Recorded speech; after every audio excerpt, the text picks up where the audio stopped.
Welcome to the Sabbath Life podcast. Here we share stories about the Abbey of the Heights, the Christian contemplative tradition and rhythms of life that make us more human and friends with time. I'm Peter White. I'm one of the hosts of the Abbey of the Heights, a Christian retreat space in Tulsa, Oklahoma. And today I'm joined by my friend Justin Jones. Justin, do you want to share a little bit about who you are and what it is that brings you here? Yeah, so my official title is Senior Philanthropy Advisor, and that's just a really fancy title to mean that I work on the advancement team. And And that's so not for the Sabbath Life. no, not for the Sabbath Life. No. I work for Wycliffe Bible Translators, and I've been working for them for a little over 10 years now. And I've had the great privilege of serving on the Abbey board for a couple of years now. But for the past 10 years, I've been serving Wycliffe Bible Translators, serving on their advancement team and just encouraging generosity and challenging others to advocate for those who are Bibleless, who don't have God's word in their heart language. That sounds like awesome work. Amazing. I really enjoy it. Yeah.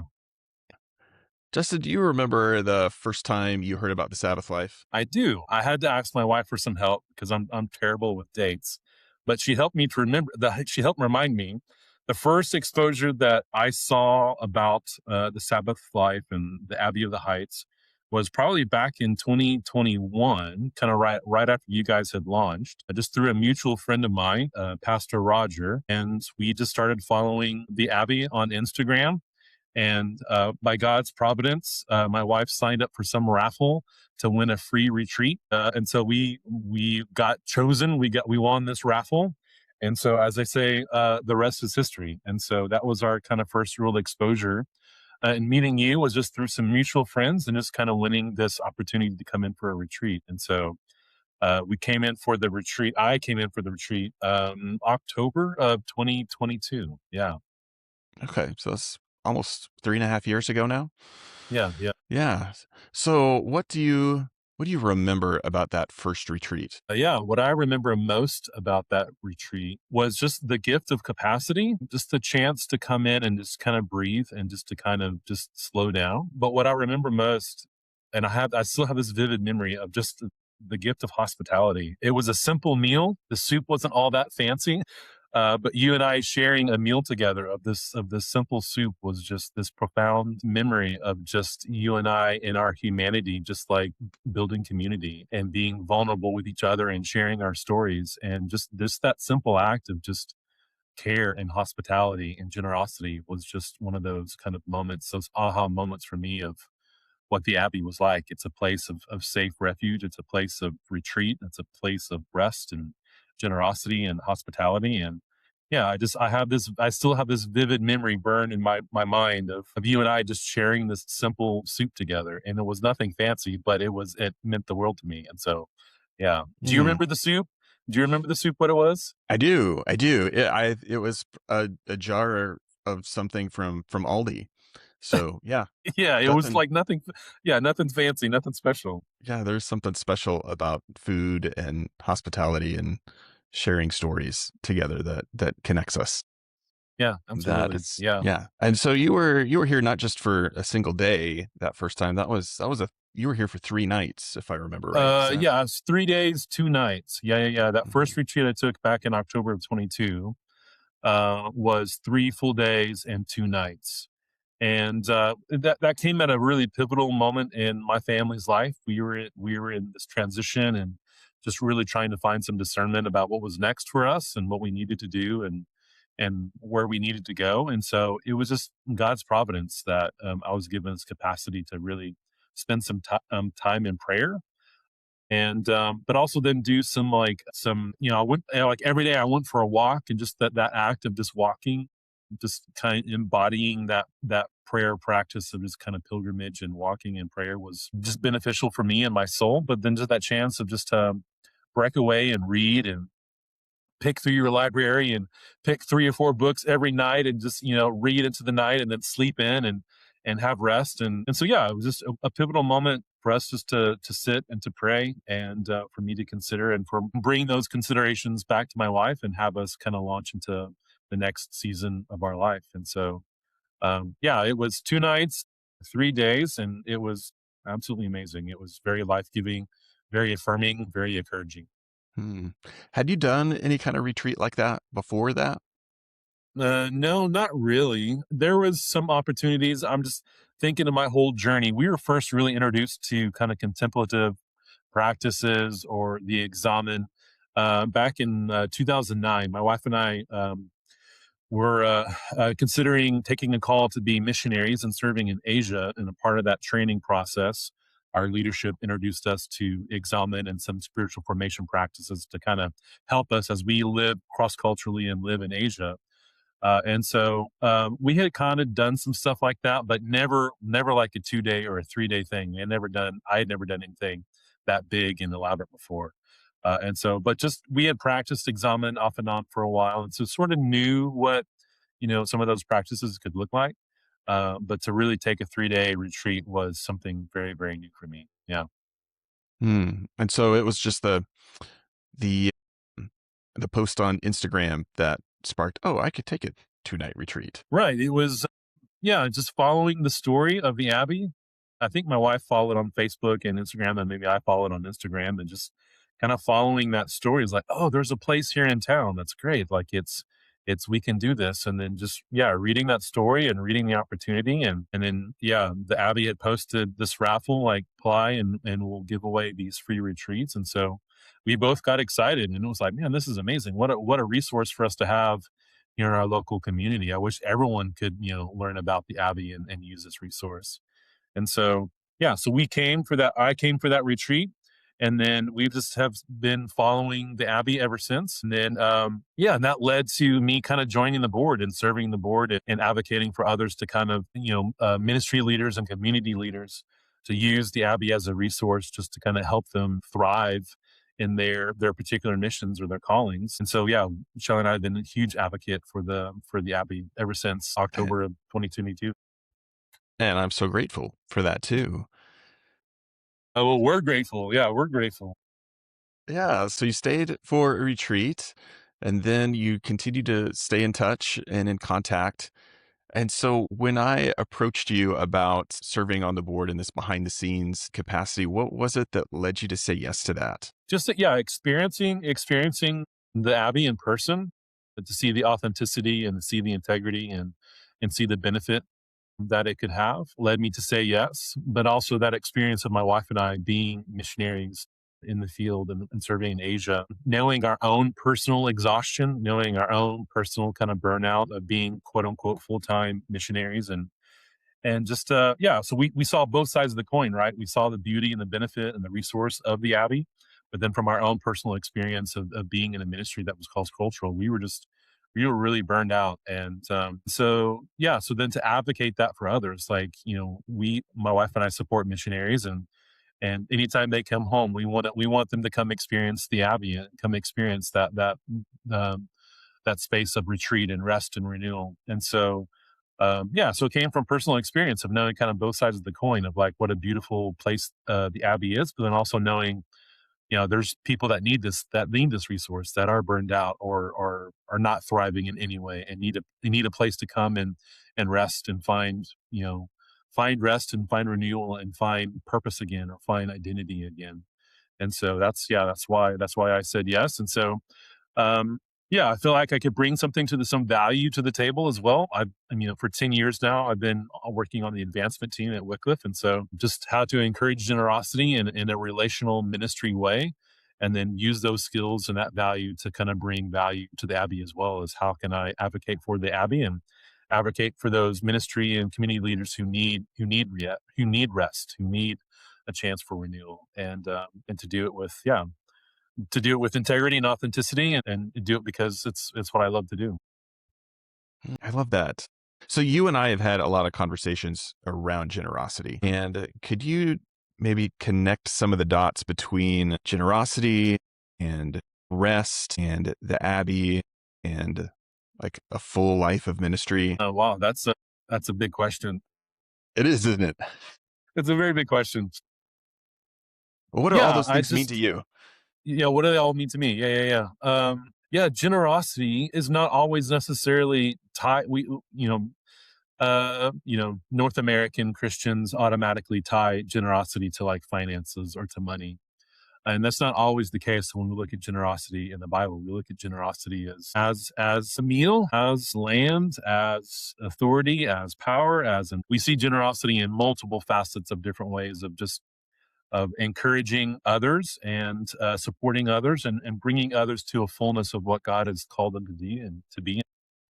Yeah, so when we look back at Genesis and we look back to the garden, there is these moments of rest that were built into that activity and creativity and innovation. But we see these moments of rest as well. And then God rested on the seventh day. And in that rest, he claimed authority and lordship over all of creation, all over. And so, yeah, we see these beautiful depictions of generosity and rest kind of intertwined throughout the entire arc of of God's love for us through the Bible. So yeah, and so as I encourage and challenge others in this idea of generosity, like our identity is not tied up into what we can do. We're not called to be human doings. We're called to be human beings, and as we exist and be who God has called us to be, that's to be agents of change and agents of rest and agents of hospitality and grace and mercy and all those things that God has given us. But it's not about those things that we can do. It's about just being in relationship with God and being in his presence. And in his presence, I forgot who said it, but our hearts are restless until we find rest in him. And so he is the author of generosity and he's the author of rest and we find all of those in him. And so how then do we become those instruments of his mercy and grace and peace and rest? And yeah, so maybe I answer your question, but for me they're intertwined. May my resources meet your need and may your resources meet my need. How can we live in community and encourage each other and be generous and give each other the gift of capacity and the gift of rest? Yeah. Yeah, well, isn't that the way that gifts work in God's kingdom? That Uh-huh. there's this mutual flow of giving and receiving. That yeah, there's Uh-huh. something that I have that you need, and there's something that you need that I have, and this kind of flow of gifts that goes among really all of us in God's kingdom. Yeah. Yeah, that's such a It's a beautiful yeah. picture. It is a beautiful picture. It's a beautiful depiction of community. It's a beautiful depiction of God's grace for us and us showing grace to others. And it's a beautiful depiction of the gospel. God loves us, and we are called to share that love with others. Well, you have over the last couple years experienced a whole bunch of the aspects of the Sabbath life and the Abbey beyond just staying here for a retreat. So, what are some of those that stand out to you, and what have you noticed about God and yourself and community through those things? Mhm.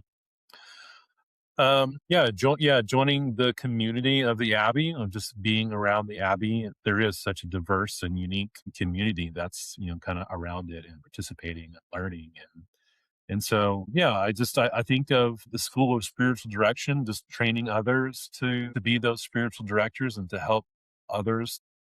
It's just not everyone coming to the Abbey just to learn and to receive, but also to learn how to then receive and to give that to others.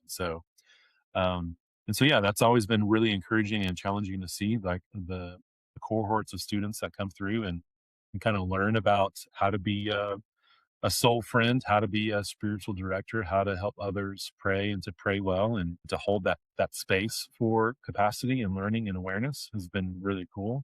But I think what's really also encouraging to me is guess maybe because I'm privy because I'm on the board, but I get to see the thank you cards that retreatants, as they come and stay, they send thank you cards to the Abbey and get to read those is just really encouraging. Like everyone that comes to the Abbey, they realize that this is some of the Desert Fathers kind of wrote this idea about a thin place, Mm. and it's really cool to see that everyone who comes to the Abbey, they walk away with that same impression that there's something special about the Abbey, that this place has been demarcated and set apart for people to come and to rest. All people kind of that come in and see that and experience that, they're grateful that they've been able to experience that and they express gratitude. And it's just really cool to see that everyone who comes to the Abbey kind of has that same sense like, man, this place is special and I want to come back and I want to be a part of this because there's something beautiful about coming to the Abbey, even if just for a day or even just for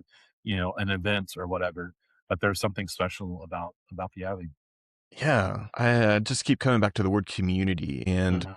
what kind of community have you noticed and witnessed around the Abbey? I would like to think we're trying to experiment with something a little different than what most people experience at church.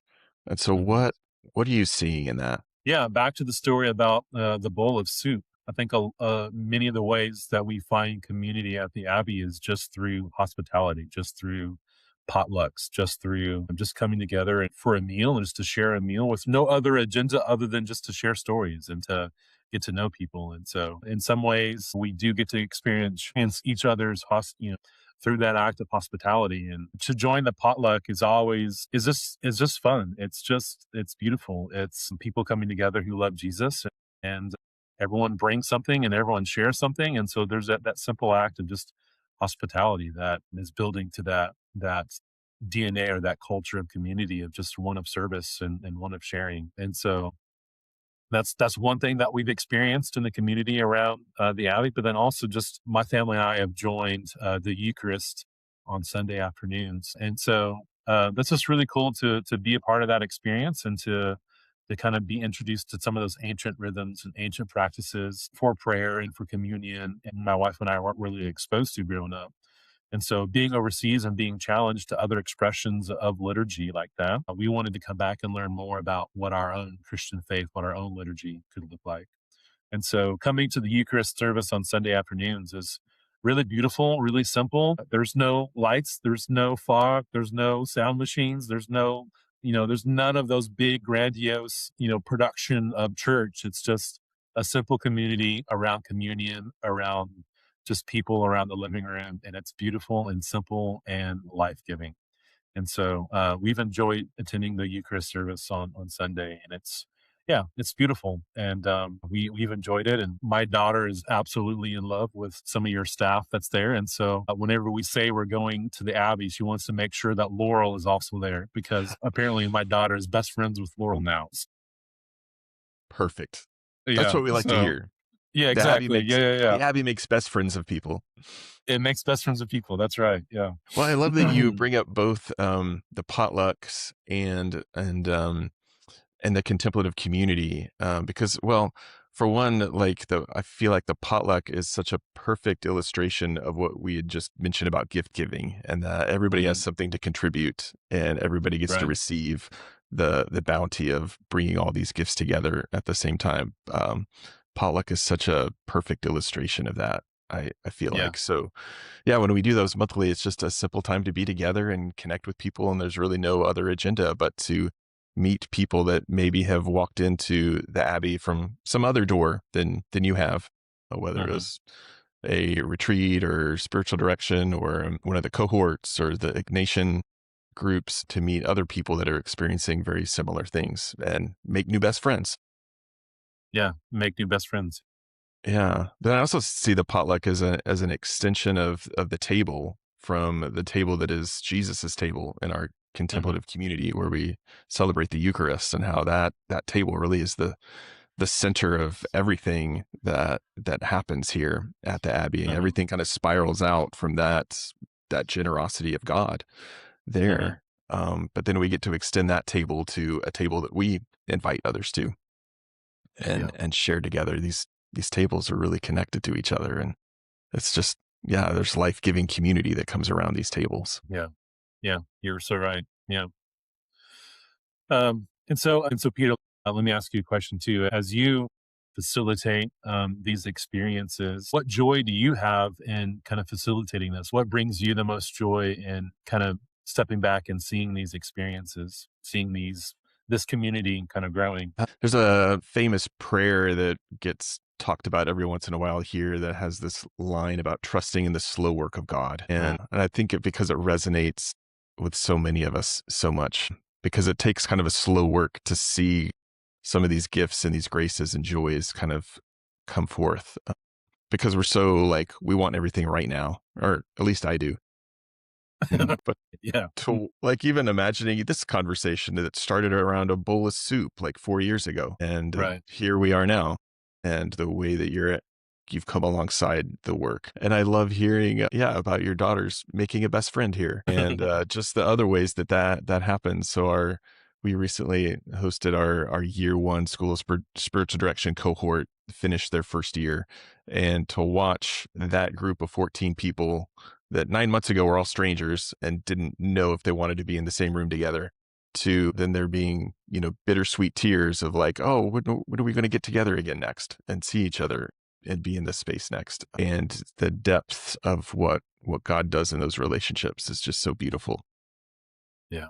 Yeah. Yeah, that's a favorite thing, is seeing people find community, like genuine community in this space, because it is such a deep longing that we all have for, and the ways we look for it and don't find it in the ways that we hope we do. Yeah. Um, And in small ways, how we kind of stumble upon it and realize, yeah, that was awesome. And then, yeah. yeah, we try and look for it and we miss it. But then, yeah, it's that simple awareness of community. Being at the Abbey and finding community and has been life giving for my family. So, yeah, that's great. Mm. It makes me think of this line from Dietrich Bonhoeffer where he says that community is always a gift from God. And so that just makes me think about how we don't find community by like getting everything right, Mm. like just being in control of everything in our lives and getting everything just right. Like it's just simply a gift from God that we receive. Yeah, that's good. Yeah. Yeah. Well, Justin, in the place that you serve behind the scenes on the board of directors for the Sabbath Life, what do you hope people experience here and find here? Yeah. I've thoroughly enjoyed serving on the board. It's just been really great to meet the other board members and see more people who, are advocating for the Abbey and are passionate about the mission and vision of the Abbey. But my hope, yeah, for anyone a ministry leader, a community leader, that they would be renewed, that they would return to their work thriving, that they wouldn't burn out, that they wouldn't kind of lose faith or lose like their direction or like lose hope, that they can come to a place like the Abbey and find hope and find renewal, and that they can return to their nonprofit work or their church work or their civic work or their business work or whatever they're doing, but they can return to that work just kind of renewed and have a new sense of hope to continue on and to not give up, what they're doing. And so, yeah, I think my hope for the Abbey is that people would find hope, that they would find renewal, that they would find hope. Hope. I love that. Yeah, Yeah. I do hope that we're a place of hope for people. yeah, yeah. So if there was somebody that was listening to this thinking about, hey, I've never done a retreat before, but that sounds intriguing, how would you encourage them, or what would you invite them to do on a retreat? Goodness. I would say yes, you need to do it. It's great. It's wonderful. Don't put it off. Don't not do it. But I'd say like what's worked really well for me is having some structured time of like maybe creativity, like bringing some pencils or bringing some paints and just having some structured time of creativity, having a structured time of maybe walking, some structured time of absolutely rest, of like literally sleeping, like taking a nap, structured times of prayer, but then also just kind of structured times of just flexibility. And I think going into a treat and not having a plan, it just kind of feels weird or reactionary. And so if you go in with a plan to say, I want to spend time with God and I want to be creative, and then you spend an hour or two doing that, I want to spend some time with God and go on a prayer walk, and you spend an hour doing that, just going in with an intentional plan. And I appreciate, Peter, that even the last time that I came in for a retreat, you had kind of left some materials on the desk for me to encounter and kind of process some of that stuff of kind of my hopes of what I wanted to accomplish while I was there. And so I think you providing some of those materials is great and kind of help people and lead people. But I remember recalling some conversation of another retreatant that came on tree, and you had mentioned to them like, "Hey, why don't you just take a nap?" And they said, "I can do that." I was like, "Yeah, you can take a nap if you want to." I'm like, "Yes, thank you. I would love to take a nap." Well, then go take a nap. It was just like this really funny, like, "Hey, you can have permission to go take a nap. Like this place is for like literal rest." And they were just like, that was just like the best gift to them that they had permission to go take a nap. And so that was just really funny and beautiful to me. But, and so, yeah, for me, just coming into the retreat is just having a plan, we hold our plans loosely, and we leave room for the Holy Spirit to lead us and guide us.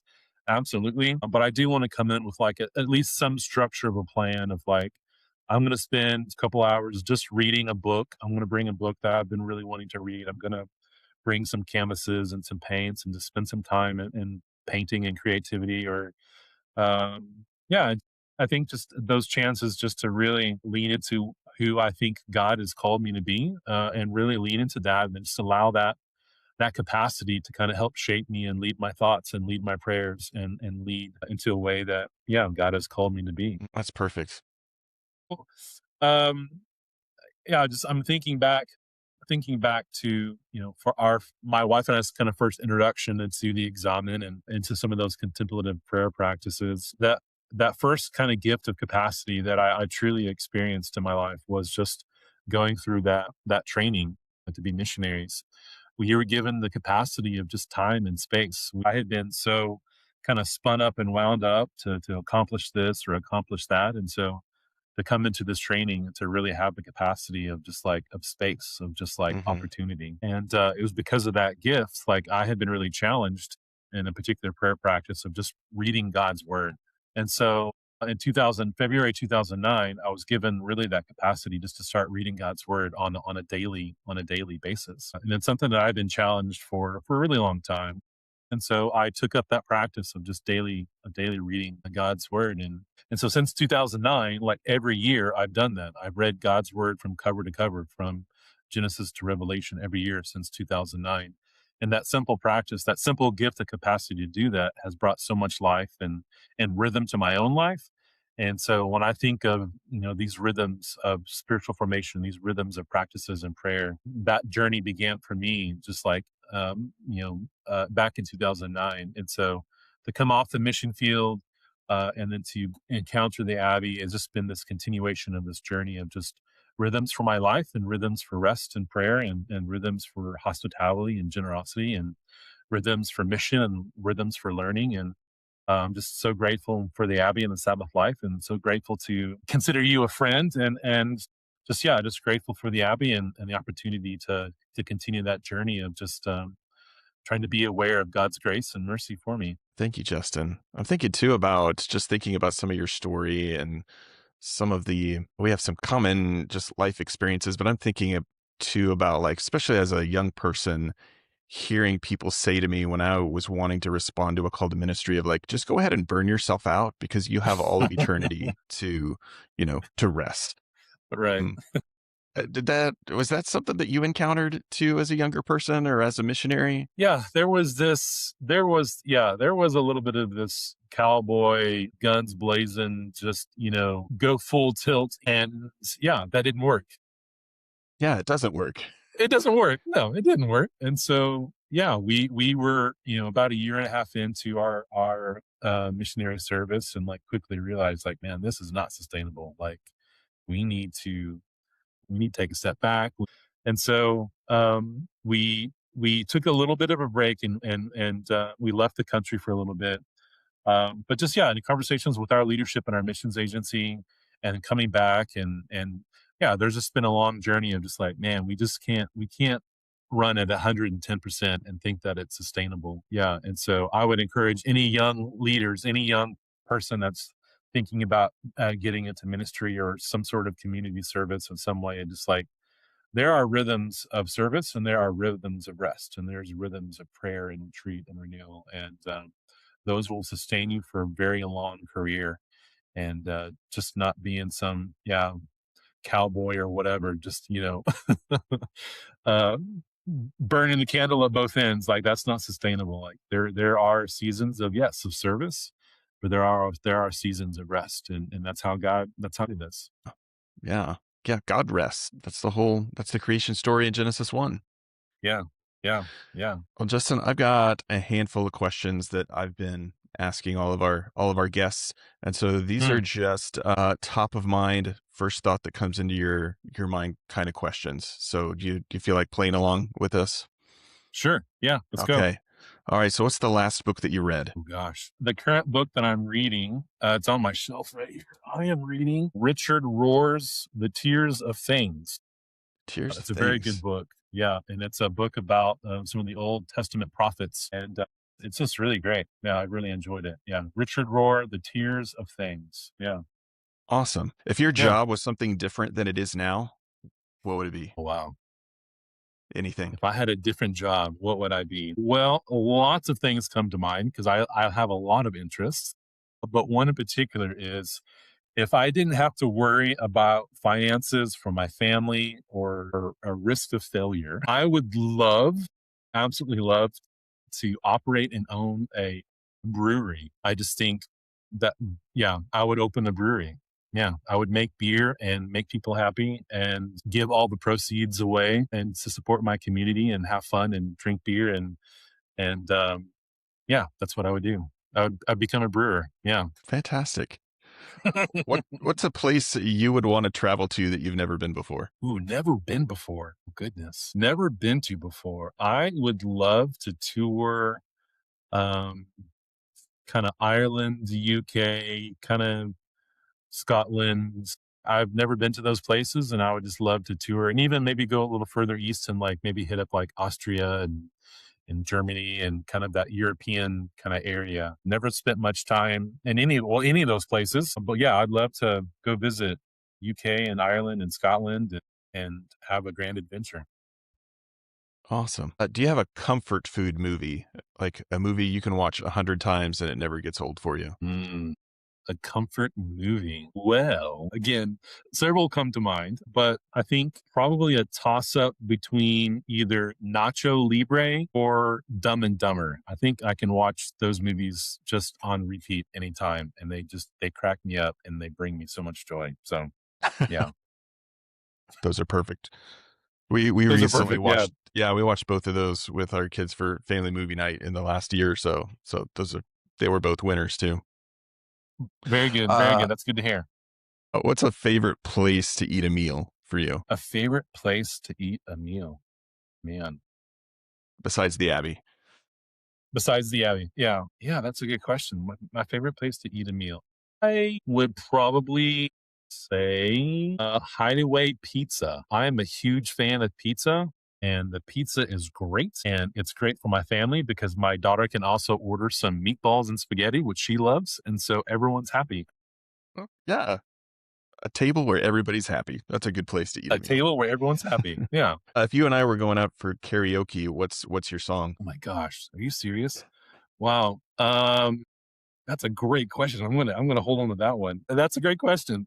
If you and I were going karaoke, my song would be pretty much anything that Eddie Vedder sings on. So like any of like the old like Pearl Jam records, just put Mhm. any song from Pearl Jam on and I will sing it to the best of my ability. Yeah. Yeah. Perfect. Yeah, those first three Pearl Jam albums, I think particularly would be the ones. Yeah. Pretty great. Yeah. Yeah. Yeah. Yeah. Absolutely. And then last question here. What is it that makes you laugh the hardest? What makes me laugh the hardest? My daughter is 13 and she's just kind of coming into her own kind of sense of humor. And she the other day just got in this really quirky, funny mood and was just being a goofball. And my wife and I were just like we were just laughing so hard because she was just being this, clown or whatever. And so I have to say, like, in those moments, like, yeah, just my daughter being a clown, like being a goofball, like really brings me joy and like really makes me laugh pretty hard. 'Cause she's super sweet. And to see her coming into her own personality and yeah, she's pretty funny. Yeah. My daughter. Awesome. Yeah, she is pretty great. She Yeah. is pretty great. I love her very Yeah. much. Well, Justin, thank you so much for taking the time to be with us today. And thank you, listeners, for being with us too. You can learn more about the ministry of the Sabbath Life on our website, thesabbathlife.com. You can find information there about booking a personal retreat for you or for a group at the Abbey of the Heights. And if you would like to make a financial gift to support the ministry of the Sabbath Life, you can also do that on the website at thesabbathlife.com/give, because we exist because of the generosity of people just like you. And then very last thing, be sure that you're subscribing to the podcast so that you're able to catch the next stories that we share. And if you like what you're hearing, please also leave us a review so that others can more easily discover us. you can help us spread the word about the Abbey of the Heights and a life of rest. So until next time, may you know in the deepest parts of your soul that you are God's beloved.